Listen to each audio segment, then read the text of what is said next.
ગાંધીનગર સ્થિત રાષ્ટ્રીય રક્ષા યુનિવર્સિટીમાં આંતરરાષ્ટ્રીય સમસ્યા ટ્રાફિક સલામતી માટે તાલીમનું આયોજન કરવામાં આવ્યું છે।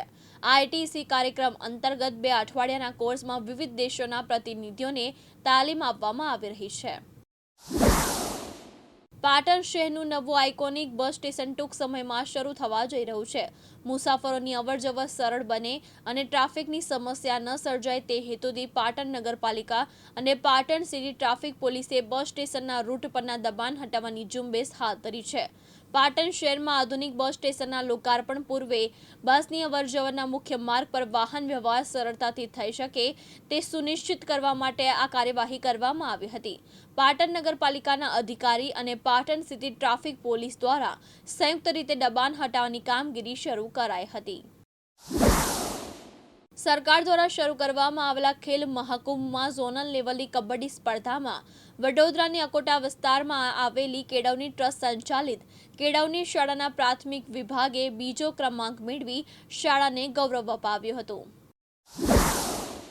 વડોદરા શહેરના અકોટા વિધાનસભા વિસ્તારના નગર પ્રાથમિક શિક્ષણ સમિતિની ભારતીય શાળા ખાતે શહેરમાં ઝૂંપડપટ્ટીઓના દબાણો તોડાયા તેમજ કેટલીક સોસાયટીઓ રીડેવલપમેન્ટમાં ગયેલી છે ત્યારે તેવા મતદારોની ખરાઈ બાકી છે, જેથી જિલ્લા ચૂંટણી તંત્રએ આવી વસાહત સોસાયટીને આવરી લેવા બધા બૂથ શહેરના જુદા જુદા વિસ્તારમાં તારીખ 15, 16, 22 અને 23 મીના રોજ કેમ્પનું આયોજન કરવામાં આવ્યું હતું।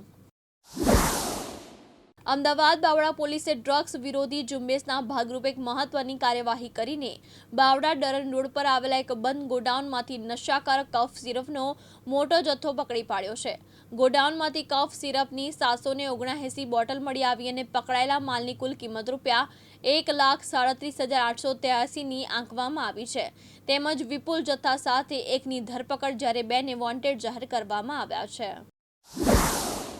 હજોદથી કોસાડ કચરા પ્લાન્ટ ખાતે ગાડી ભરવા જતાની બ્રિજ પર ડિવાઈડર સાથે ગાડી અથડાતા એક્સિડન્ટ થયો હતો।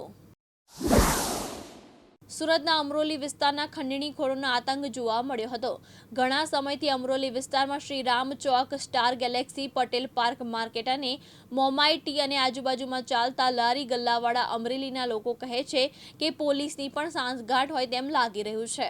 માથાભારે તત્વો જો તમે હપ્તો આપો તો તેવો કહેનારા અમરોલીના માથાભારે અરવિંદ રબારી, તેની ટોળકી કૃણાલ રબારી, હાર્દિક રબારી અને કલ્પેશ રબારી અને અન્ય 4 થી 5 અસામાજિક તત્વોનો આતંક જોવા મળે છે। હવે પોલીસ તપાસનો વિષય બન્યો છે।